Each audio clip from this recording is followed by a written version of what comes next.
So a little over a year ago, a YouTuber named Blue Jean Operator did a video on a European sourced ballistic helmet called the PGD Arch Gen 3. Now recently I managed to get my hands on that very same helmet, and in today's video we're going to be going over it.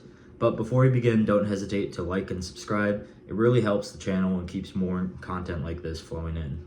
And now for the start of the show, the PGD Arch.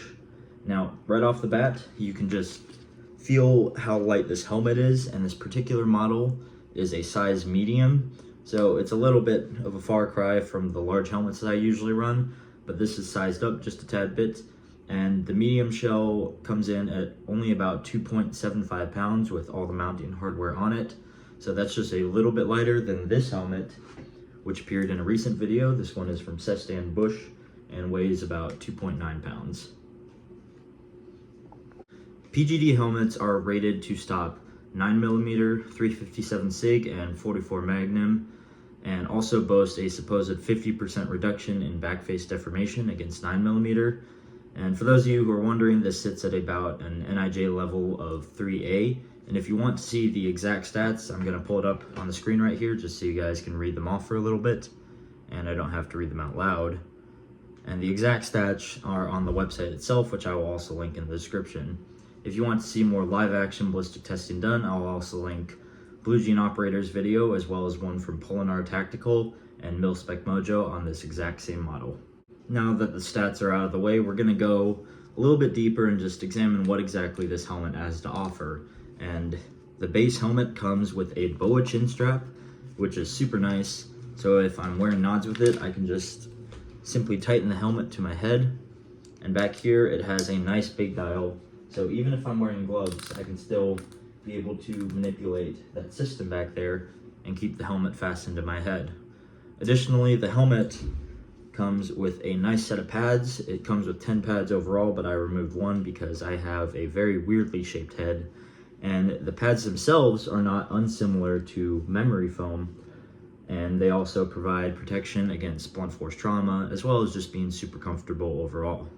Moving on to the front, we have your traditional 3-hole shroud that is slowly becoming more and more common, and this one is not unsimilar to ones from OpsCore or Wilcox, and it holds mounts like this. This is a US Norotos Rhino 2, just fits right in there, and also more expensive ones such as this Wilcox G24.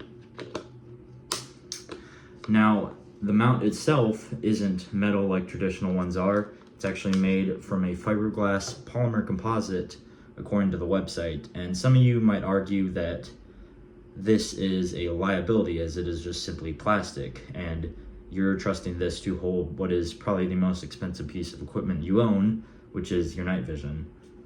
So you can change it out if need be, but the base one is good to go. Moving on to the rails, these are a bit more angular than your standard OpsCore rail. They're more like the Sestan Bush ones, and they're made of the same fiberglass polymer composite that makes up the 3-hole shroud in front, but you're still able to attach things for ear pro, like these mounts from 3M, or base plates for lights if need be. Now I have heard rumors about people having issues attaching different things to the arc rails on the PGD.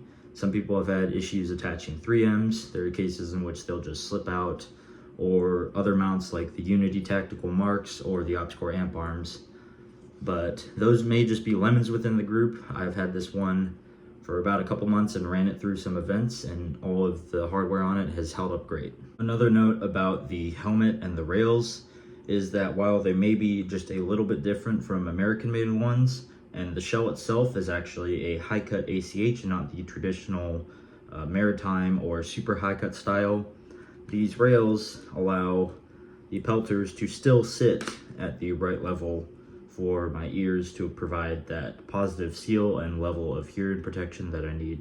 As far as helmet setups go, this one is far from done, and a video on helmet setups is still in the works. But while the PGD may have a high-cut ACH style to it, you can still put covers on the helmet from other brands, provided that you take size into considerations. The one that I'm running currently is the mesh cover from OpsCore, which actually fits the helmet super well, and in a later video we'll go over what to put on the helmet, such as hardware for the arc rails and things for the Velcro, such as the strobe from S&S Precision. Overall, the PGD Arch is an excellent helmet, especially if you're looking for quality head protection right off the bat. You can scale it up or down as you deem fit, and overall, it's just an extremely lightweight and comfortable system. And I would recommend this to buyers who are looking to get their first ballistic helmet, or people who are looking to scale down from the more cumbersome full cut ones. Now on to closing remarks. Kit is extremely cool, but if you have everything set up just to look like your favorite Call of Duty character or your favorite Tarkov character and you don't know what you're doing, is it really worth it anymore?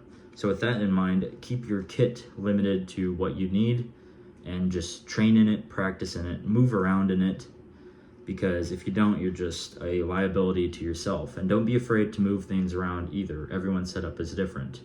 And I got nothing else for you. Thanks for tuning in. I will see you in the next video.